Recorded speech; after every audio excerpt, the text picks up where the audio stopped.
Halo semuanya, kembali lagi bersama saya Ratih di Mami Beluga Investing. Video ini diinspirasi dari berita tentang rencana merger Indosat dan Tri. Dan saya jadinya tertarik untuk melihat bagaimana kinerja dari industri telekomunikasi di Indonesia. Untuk itu, saya bandingkan kinerja Telkom atau TLKM, Indosat Orido atau ISAT, dan XL Axiata atau EXCL. Dari hasil penelusuran saya simpulkan kalau kinerja paling bagus masih ditempati oleh TLKM, diikuti oleh EXCL, dan terakhir ISAT. Untuk sementara, sayangnya saya belum ada rencana dan keinginan untuk membeli saham-saham ini ya, karena semuanya di luar harga nyaman saya. Nah, bagaimana saya sampai ke kesimpulan di atas itu? Kalau tertarik, silahkan ikuti analisa saya. Jangan lupa subscribe ya, supaya saya lebih bersemangat lagi untuk membuat konten-konten seperti ini. Oke, ini disclaimer ya. Ini video amatir dengan riset amatir. Tujuannya untuk mendokumentasikan perjalanan saya untuk belajar mengenai investasi saham dari awal. Kalau ada yang punya masukan, silakan tulis di komen. Apa yang saya kemukakan di channel ini jangan dianggap sebagai nasihat keuangan. Mohon melakukan risetnya sendiri sebelum membuat keputusan keuangan dan investasi. Saya rencananya akan membeli saham dan pegang selama masih masuk akal. Jadi bagi yang jual beli saham atau trading, mungkin apa yang saya kemukakan di video ini akan kurang sesuai. Tapi kalau tertarik, silakan nonton sampai selesai. Oke, mari kita lihat kembali ya. Untuk saat ini, saya sepertinya tidak perlu berkata-kata panjang soal profil dari masing-masing perusahaan ini ya. Kita semua sudah tahu singkatnya, mereka ini adalah perusahaan penyedia jasa infrastruktur telekomunikasi terbesar di Indonesia. Berita yang menginspirasi saya untuk membandingkan mereka ini adalah rencana dari penggabungan antara Indosat Orido dengan Tri. Nah, sekarang kita lanjut melihat langsung ya angka-angka kinerja dari TLKM, ISAT, dan XCL lebih dalam. Kita akan lihat EPS atau earning per share, kita akan lihat P ratio atau price to earning ratio, dan dividennya selama beberapa tahun terakhir. Oke, kita mulai dari laba per saham perusahaan masing-masing atau earning per share. Di grafik di samping saya plot EPS dari masing-masing perusahaan untuk 10 tahun terakhir. Jadi dari tahun 2010 sampai dengan 2019. Paling atas adalah Telkom Indonesia atau TLKM, diikuti oleh Indosat Orido yang tengah-tengah, dan kemudian XL Axiata paling bawah. Di tiap grafik, di EPS diplot sebagai noktah-noktah yang dihubungkan dengan garis tebal. Saya juga beri garis hijau putus-putus untuk menandakan level 0, agar mudah melihat perusahaan lagi untung atau rugi. Kita lihat di grafik, TLKM tidak pernah merugi selama 10 tahun terakhir ini ya. Bahkan cenderung meningkat EPS-nya. Ini wow banget menurut saya. Saya pakai IndiHome di rumah dan sering komplain tentang pelayanannya. Jadi nggak nyangka performa perusahaannya bagus seperti ini. Oke, kemudian yang tengah-tengah ya, Indosat Orido yang garisnya berwarna biru. Labanya naik turun seperti gelombang laut. ISAT sempat merugi selama beberapa tahun antara tahun 2013 sampai dengan tahun 2015. Kemudian profit lagi di tahun 2016 dan 2017. Sayangnya dia kembali merugi jauh di tahun 2018. Lalu tahun 2019 tampaknya ISAT mulai pulih kembali. Tidak rugi lagi. Oke, lanjut ke yang paling bawah, EXCL atau XL Axiata. Sepertinya kurang begitu bagus ya, pendapatannya turun terus selama 10 tahun terakhir. Dan dia bahkan sempat merugi di tahun 2018, sampai akhirnya kembali untung lagi di tahun 2019. Ada hal yang menarik karena ketiga saham sama-sama turun di tahun 2018. ISAT dan XL bahkan merugi di tahun itu. Mungkin ada yang spesial di tahun itu ya, tapi saya kurang tahu untuk sekarang ya, belum cukup informasi. Oke, sekarang saya ingin lihat gimana kinerja ketiga perusahaan ini saat musim pandemi. Di grafik yang ada di layar, saya plot EPS tiap kuartal selama 7 kuartal terakhir, biar lebih mencerminkan gimana efek pandeminya ya. TLKM dan XL sepertinya masih bisa mempertahankan profitabilitasnya di masa pandemi. Mereka masih tetap menghasilkan laba dan tidak ada kuartal yang merugi sejauh ini. Ya, akan tetapi ISAT merugi di beberapa kuartal selama pandemi, yaitu kuartal pertama dan kuartal ketiga. Bahkan di masa sebelum pandemi, ISAT sempat merugi di kuartal pertama tahun 2019. Nah, Dari situ kita telah lihat kemampuan perusahaan ya menghasilkan laba. Sekarang mari kita lihat seberapa banyak dari laba tersebut yang dibagikan ke pemegang saham. Ayo kita lihat dividennya. Oke, di sini saya plot dividen per lembar saham yang dibagikan ke pemegang saham. Dividennya saya plot sebagai noktah-noktah yang dihubungkan dengan garis tebal. Di noktahnya juga saya kasih 2 angka. Angka di atasnya adalah jumlah dividen per saham, dan di bawahnya adalah payout ratio, yaitu persentase dividen terhadap laba per sahamnya.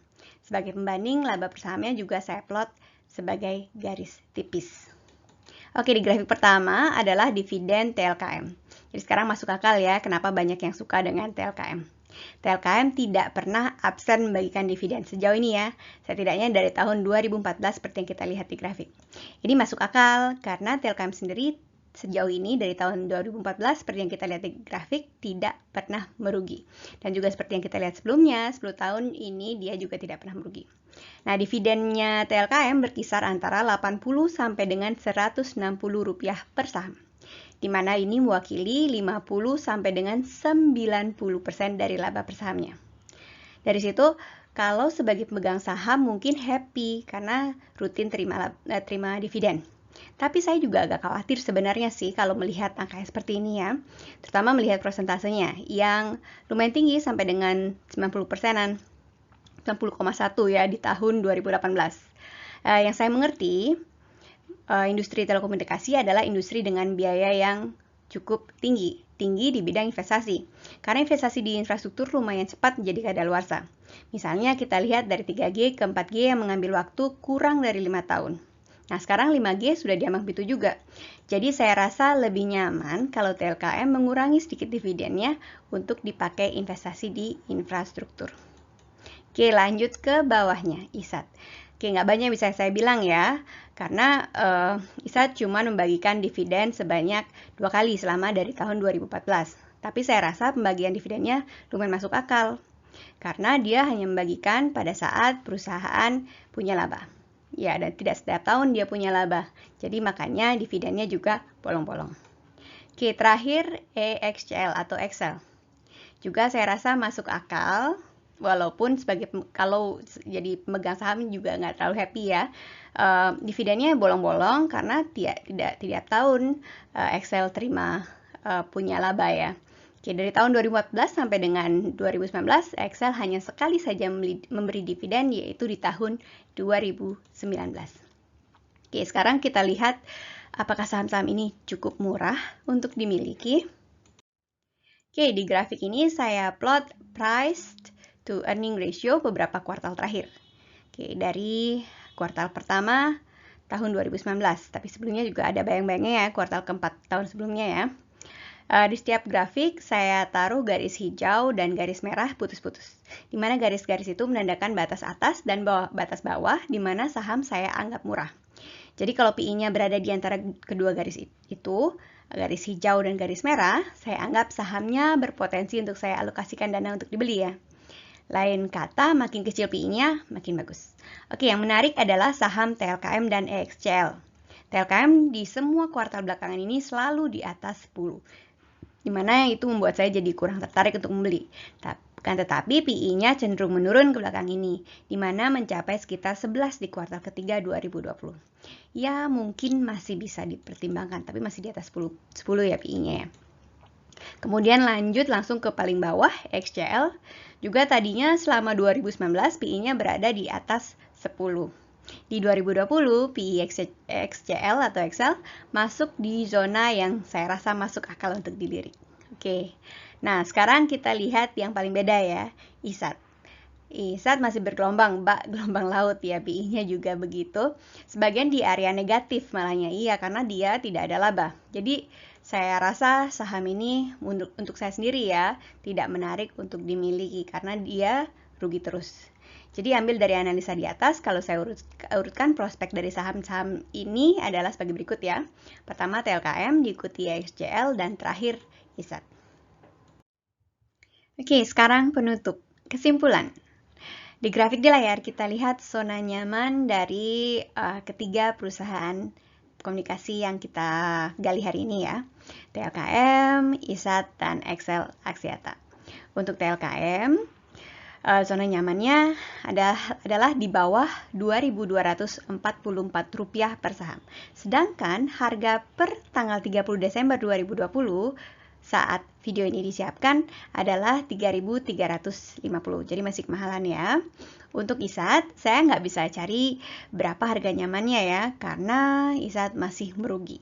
Oke, tapi harga per hari ini, yaitu tanggal 30 Desember 2020, yaitu adalah Rp5.000 per lembar saham.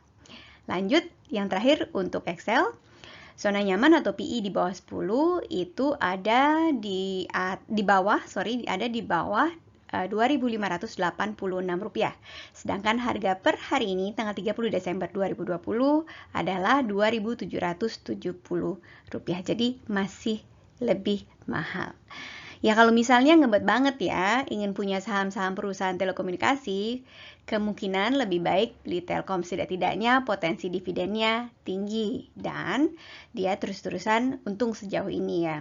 Tapi untuk saya, kalau dilihat dari pergerakan harga di seminggu terakhir bulan Desember ini, Desember 2020, saya rasa saya akan tiarap dulu untuk saham-saham ini. Ditunda dulu ya. Oke, sekian analisa singkat ketiga perusahaan telekomunikasi ini, TLKM atau Telkom, ISAT atau Indosat, dan Excel Axiata.